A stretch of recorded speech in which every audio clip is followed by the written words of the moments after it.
New York Times admite que pela primeira vez o Biden estaria considerando, depois de conversa com importantes democratas no Senado e na Câmara, abrir mão da sua candidatura, enquanto pesquisa indica que 65% dos democratas não querem o Biden enquanto candidato.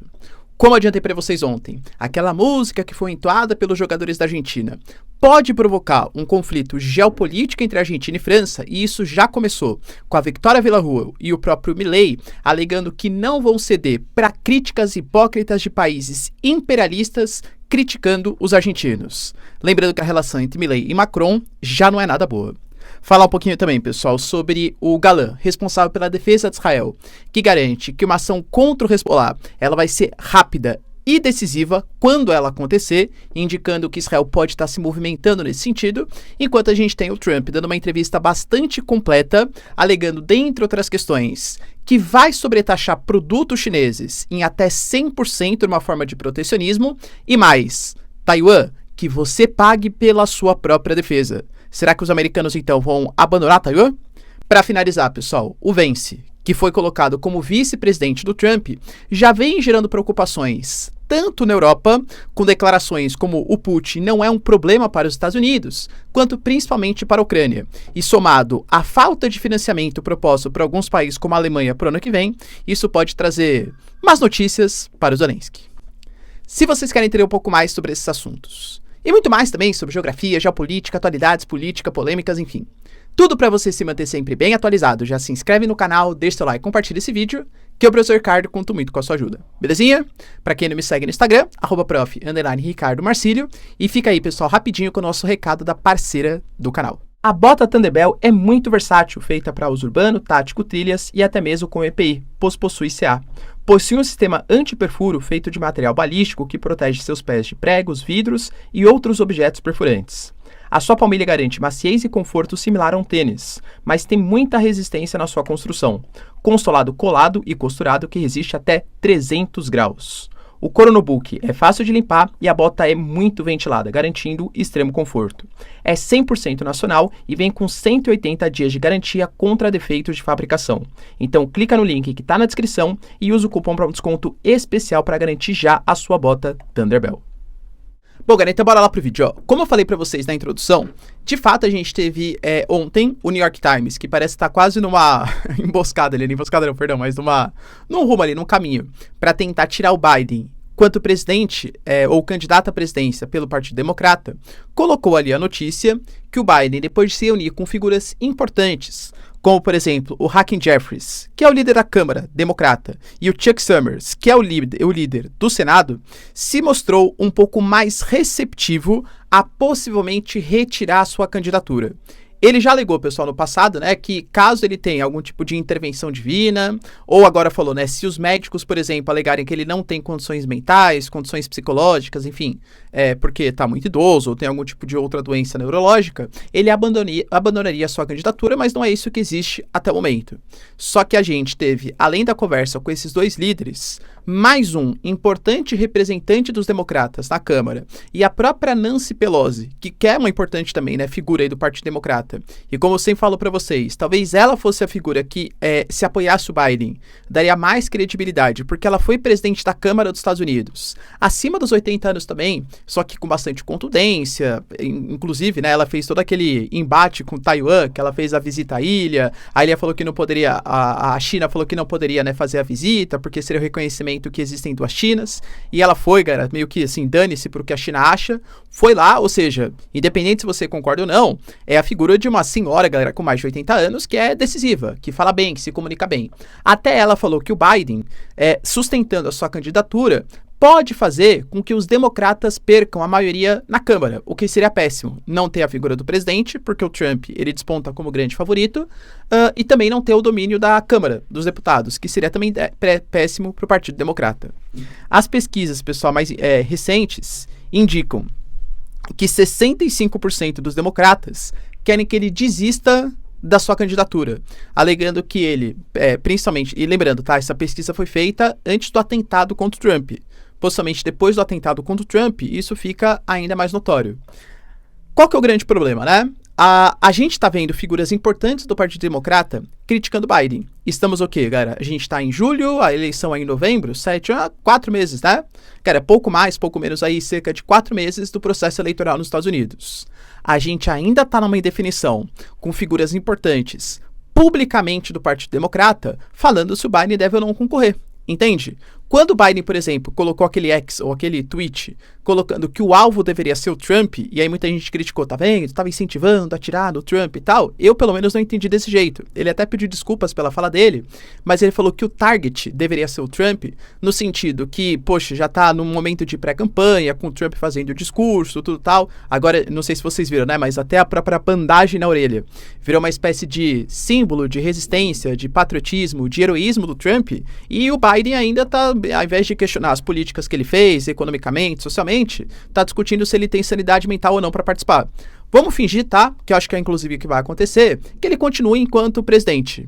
Cara, perdeu-se 2, 3 meses falando se ele podia ou não concorrer, entende? E aí, qual que é a credibilidade? Aquele cara que criticou, por exemplo, publicamente o Biden, porque ele não tinha condições, porque já estava muito idoso, esse cara agora vai apoiar? Não, agora realmente, agora como o Biden foi escolhido, né, agora tamo junto, vamos apoiar. Poxa, entende?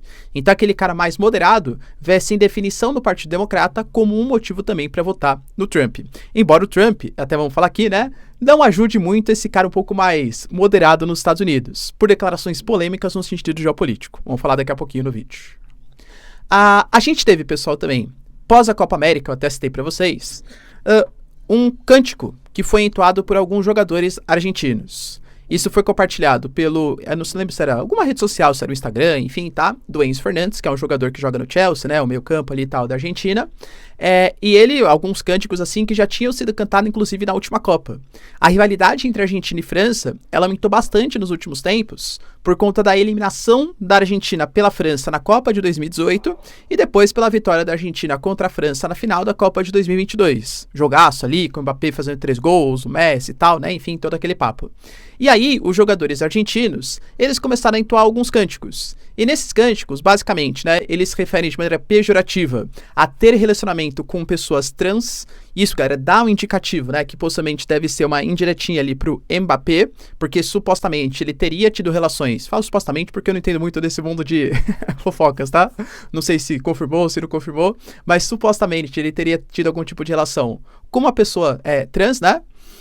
E fala sobre jogadores, que você não é francês, você não é de Senegal, você não sei da onde e tal, dando a entender que a seleção francesa é uma seleção que não é francesa de fato, ela é formada de vários jogadores aí africanos, como se o cara que descende de um país africano e nasce na França não é exatamente um francês. Então, uma música considerada trans, não posso falar as palavras aqui, né, no YouTube e tal, e também raça, enfim, né, sabe o que eu tô falando, tá bom? Isso já tinha sido entoado outras vezes, e agora o Enzo Fernandes publicou, depois da vitória na Copa América, com uma provocação à França. Professor, mas que notícia boa, poxa, vai ficar só na esfera do futebol. Não vai. A gente teve, por exemplo, né, já críticas da Federação Francesa pedindo desculpas, aliás, pedindo para que a Argentina se desculpe pelas suas falas. E, cara, o Messi, querendo ou não, ele não aparece, né, destacadamente ali no vídeo participando da cantoria. Mas, querendo ou não, ele é o capitão e talvez o melhor jogador do mundo. Melhor que o Cristiano Ronaldo, inclusive, tá? Polêmica aí no vídeo. Quem é melhor, Messi ou Cristiano Ronaldo? Messi melhor. Mas colocando ali, pessoal, como uma figura importante, saiu já da esfera do futebol. Então, teve uma cobrança da França e de outras entidades, inclusive até de um subsecretário da Argentina, pedindo para que a seleção da Argentina e o seu capitão, o Messi, peçam desculpas pelos cânticos que foram entoados. O próprio Enzo Fernandes, que foi o cara que filmou tudo, né, já pediu desculpa, falou que foi fora de contexto, porque já começou a pegar mal no Chelsea também, né, fora do mundo do futebol. Vários desses jogadores da Argentina, eles jogam na Europa e convivem com vários jogadores europeus descendentes de africanos, então claro que pega mal. Só que esse posicionamento da França meio que incomodou a Argentina. Tanto que, por exemplo, a Victoria Villarruel, para quem não sabe, a vice-presidente da Argentina, colocou que nenhum país colonialista vai nos intimidar por uma canção de campo ou por dizermos a verdade, que eles não querem admitir. Parem de ser hipócritas e de fingir indignação. Argentinos, fiquem sempre de cabeça erguida. Dando a entender que a Argentina não vai se retratar pelo cântico que foi feito contra a seleção francesa, com tons aí um pouco, vamos colocar essa palavra aqui que o YouTube não gosta, né? Preconceituosos. Além disso, o próprio Milei, ele já demitiu o subsecretário que cobrou a seleção argentina, era um argentino, né, que pediu para a seleção argentina pedir desculpas, colocando que nenhum governo, se referindo ao próprio governo ou ao próprio subsecretário, pode dizer o que pode ser dito ou cantado pela seleção ou qualquer cidadão. Por isso que eu demito o Júlio Garro, que era o subsecretário que pediu, né, para ter essa retratação. E o Milei também já se posicionou publicamente, dando a entender que não concorda com o pedido de desculpas da seleção da Argentina. Geopolítica e futebol, galera, sempre caminham juntos. Como eu falo para vocês, o Milei, ele faz parte de um governo que não gosta desse, o que ele chama de establishment do Macron, da União Europeia, dessas organizações, enfim, desse Estado maior. E com esse embate com a França, eu até tinha estranhado. Falei, poxa, então a Argentina realmente vai fazer esses jogadores pedirem desculpa? Não, o secretário já foi demitido. Como o Estado argentino, ele se posicionou de maneira oficial, possivelmente o Estado francês também pode exigir algum tipo de retratação oficial. E aí eu fico imaginando, pessoal, a figura dos jogadores, ou a figura do Messi, por exemplo, que eu nunca vi me envolver com política. Será que ele vai pedir desculpa em nome dos jogadores? Isso já começou a mobilizar alguns jogadores da seleção ou ex-jogadores, como o Mascherano, que inclusive jogou no meu Corinthians, né? Que ele falou assim, não, mas tem que entender que na verdade faz parte de um contexto, eles não entendem exatamente o que é a seleção argentina, a gente não quis ser a Argentina nunca foi desse tipo, né? Mas a gente sabe que na prática, né, galera, convenhamos que não é um canto muito agregador do ponto de vista étnico. E aí, os argentinos têm que pedir desculpa? Deixa aí nos comentários. A gente teve também, pessoal, notícias importantes relacionadas a Yoav Gallant, que é o ministro da Defesa de Israel.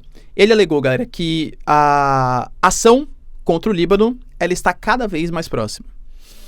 A gente sabe que o Líbano, ele continua fazendo ofensivas contra o norte de Israel. Foram disparados, só nos últimos dias, tá? Mais de 100 foguetes em direção ao norte de Israel, que já geraram centenas de milhares de deslocados, tanto de Israel quanto também do Líbano. E essas centenas de deslocados trazem um problema social para Israel, porque a gente fala, pessoal, de um grupo, o Líbano como um todo, não é um país que ele é contra Israel. Também não ama Israel, vamos ser sinceros, tá? Mas tem um grupo específico, que é o Hezbollah, que ele é um grupo muito aliado dos iranianos, que inclusive faz parte do autodenominado Eixo da Resistência. Ele foi fundado, inclusive, depois da Revolução Iraniana, ali naquele contexto de Guerra Civil do Líbano, ou Operação Paz na Galileia, como chama, né, o Israel nessa operação que fez contra o sul do território libanês. E o Hezbollah é um partido político, é uma milícia, é um grupo armado que conta, galera, com dezenas, com centenas de milhares de militares e tem um poder bélico muito superior ao Hamas. Como o Hezbollah fala que só vai abandonar a luta armada quando estabelecer um cessar-fogo na faixa de Gaza, e isso não parece estar próximo, segundo palavras do Netanyahu, palavras do Gallant e de toda a esfera política, tanto do Hamas quanto também de Israel, aparentemente os conflitos vão continuar. E Israel parece estar disposto, segundo próprias palavras do Gallant, tá, a fazer uma ação decisiva contra o Hezbollah. Segundo ele, tá, a ideia, pessoal, é que a ação que Israel fizer vai ser uma ação muito rápida e decisiva, no momento em que eles acharem conveniente, porque o Hezbollah coloca em risco a existência do Estado de Israel. Para finalizar, pessoal, a gente teve também palavras importantes do Trump numa entrevista que ele concedeu a Bloomberg, uma mídia super importante também do mundo ocidental. Dentre outros pontos, tá? Não vou aqui falar de toda a entrevista, eu acho que o que mais chama atenção é a mudança de posicionamento dos Estados Unidos no cenário geopolítico internacional. Isso é uma coisa que eu comentava para vocês, que quando você analisa o próprio primeiro governo Trump, dava para entender quais seriam as suas políticas para esse mandato, para esse eventual mandato. Ele, por exemplo, se baseava em duas premissas. Let's make America great again. Qual que é a ideia, né? Vamos fazer a América grande de novo. O Trump, lá em 2017, ele sucedeu o governo Obama. E o governo Obama, ele foi considerado por muitos, do próprio Estados Unidos, tá, como um governo fraco. Um governo que deixou a Rússia crescer, um governo que deixou a China crescer, um governo que fez aliança, ou pelo menos um acordo, né, com os iranianos, que deixou os norte-coreanos fazerem mais provocações contra os sul-coreanos. Então, Make America Great Again é no sentido de fazer a América grande de novo no sentido geopolítico. Não baixar a cabeça para os nossos inimigos geopolíticos. E America First, Ou seja, primeiro pensar nos interesses dos Estados Unidos para depois pensar nos interesses estrangeiros. E aí, por exemplo, você pega acordos internacionais, como o Acordo de Paris, o Trump saiu. Você pega, por exemplo, algum tipo de bloco econômico, Tratado Transpacífico, por exemplo, os americanos alegando que estavam perdendo empresas, mercado para outros países, saíram do Tratado Transpacífico. Adotaram medidas protecionistas do ponto de vista econômico, contra a União Europeia, contra o Brasil. Cara, eu sempre falo para vocês, você pega a reunião do G7, por exemplo, tem uma foto do Trump sendo sentado assim, né, com a Angela Merkel debruçada em cima dele, cobrando, poxa, aí, você não vai se integrar às propostas do mundo, ao Acordo de Paris, à livre circulação de mercadorias, às deliberações da OMC? Não. Eu vou pensar na América primeiro, Estados Unidos primeiro, né? E é por isso que a Ucrânia está tão preocupada, falaremos sobre isso daqui a pouquinho, e agora Taiwan também. Por quê? A gente sabe que os Estados Unidos, ele mantém uma retórica chamada de ambiguidade estratégica. Do ponto de vista diplomático, os Estados Unidos reconhecem uma única China, que é a República Popular da China, na teoria, porque na prática estabelece relações militares, econômicas com Taiwan, ou, como eles se autodenominam, a República da China. Então, embora reconheça nos organismos internacionais a existência de uma única China, a gente teve, como eu falei, a Nancy Pelosi fazendo uma visita diplomática a Taiwan. Poxa, mas como assim? Você reconhece Taiwan, então, como um país independente? Entende? Então, mantém essa certa, vamos colocar, ambiguidade estratégica, por isso o nome, né? Pois bem, pessoal, só que o financiamento a Taiwan é muito grande. E aí o Trump falou, olha, a gente tem que pensar que Taiwan deveria pagar pela sua própria defesa. Nós não somos diferentes de uma seguradora, e Taiwan não nos dá nada. Ele, inclusive, alegou que ele conhece e respeita o povo de Taiwan, mas que ele entende também que os Estados Unidos deveriam pensar primeiro nos seus próprios interesses. Como ele citou também a questão dos semicondutores e chips, o que dá para entender? Que ele está reclamando que Taiwan faz um tipo de política muito agressiva em relação aos chips e semicondutores. Você pega a TSMC, por exemplo, que até depois da declaração do Trump teve uma baita queda das suas ações, né? Que a maior empresa aí relacionada a esse setor, ela vem roubando o mercado dos Estados Unidos, que é um mercado extremamente estratégico. Pô, cara, chips semicondutores hoje pertencem a praticamente todos os produtos eletrônicos e garantem soberania de fato a um país. Então o Trump falou, poxa, então eu vou ter que garantir a defesa militar e econômica daquele país e em troca os caras estão roubando todo o setor de tecnologia de chips semicondutores para eles. Isso não vai ficar assim. Ou seja, depois de ter contestado a ajuda dos Estados Unidos à Ucrânia, agora contesta a ajuda também dos Estados Unidos a Taiwan. Um conselheiro até tentou dar uma passada de pano para ele. Falou assim, não, entenda, não é exatamente, ele não quis dizer exatamente que os Estados Unidos vão abandonar a Taiwan, não é isso não, tá? O que ele quis dizer, na verdade, é que Taiwan também tem que passar a gastar um pouco mais do seu PIB em defesa, alegando que deve ser algo em torno de 5%, sem trazer um dado específico. Lembrando que ele é o conselheiro do Trump, mas não é o Trump. E se o cara fala isso, galera, em plena entrevista, pô, é óbvio, né, que isso pode ser um mote aí dos próximos anos aí, enquanto presidente dos Estados Unidos. Ah, entendi. Então quer dizer que o Trump ele é favorável à China a reintegrar Taiwan. Também não falou sobre isso. Ele coloca, por exemplo, que a China, ela tem que ser, o Trump, tá? Tem que ser sobretaxada de 60% a 100% em alguns produtos. E, de fato, ele fez isso enquanto era presidente, numa forma de manter uma balança um pouco mais positiva ou menos negativa entre Estados Unidos e China. Mas alega, pessoal, que Taiwan tem que sustentar com as suas próprias pernas. Inclusive, já falou isso sobre a OTAN também, tá? Sobre os países ali da Europa. E aí, será que de fato o pessoal Taiwan agora vai torcer pela vitória do Biden? E como eu falo, a Europa vê desesperada, porque com o Trump despontando como favorito, Taiwan também agora, né? Despontando como favorito, muito possivelmente algum tipo de política parecida com isso pode ser colocada na prática. Até o próprio Vance, por exemplo, que é o vice, foi indicado agora como vice, né, pelo Trump, ele já falou, galera, sobre, não exatamente sobre Taiwan, né? Ele acabou de dar uma declaração, porque tá rolando a convenção partidária do Partido Republicano, e assim, síntese, tá? Ele falou que enquanto Biden mandou os empregos para a China, ele mandou os filhos dos Estados Unidos para a guerra, alegando que vai primeiro pensar em manter os empregos dos Estados Unidos, muito possivelmente com políticas protecionistas, barreiras tarifárias, sanitárias, ambientais, sociais e por aí vai, e vai fazer com que os americanos colaborem menos para as guerras. Lembrando que em relação à Ucrânia, por exemplo, ele já teceu várias críticas, tá? Ele já falou, por exemplo, no passado, pessoal, que ele não queria saber o que exatamente pode ou não acontecer com a Ucrânia. Ele foi na Conferência de Munique de Segurança para criticar a ajuda dos Estados Unidos ao Zelensky, e inclusive não quis se reunir com Zelensky, mesmo sendo um senador importante de Ohio, por exemplo, tá? Ele falou que os Estados Unidos não têm como produzir toda a munição necessária para a Ucrânia, e por isso a gente percebe que não só a Ucrânia, mas a toda a Europa mostra uma certa preocupação. Além disso, a Europa meio que já está ficando um pouco saturada. Hoje, o maior financiador, excetuando os Estados Unidos, claro, para a Ucrânia é a Alemanha.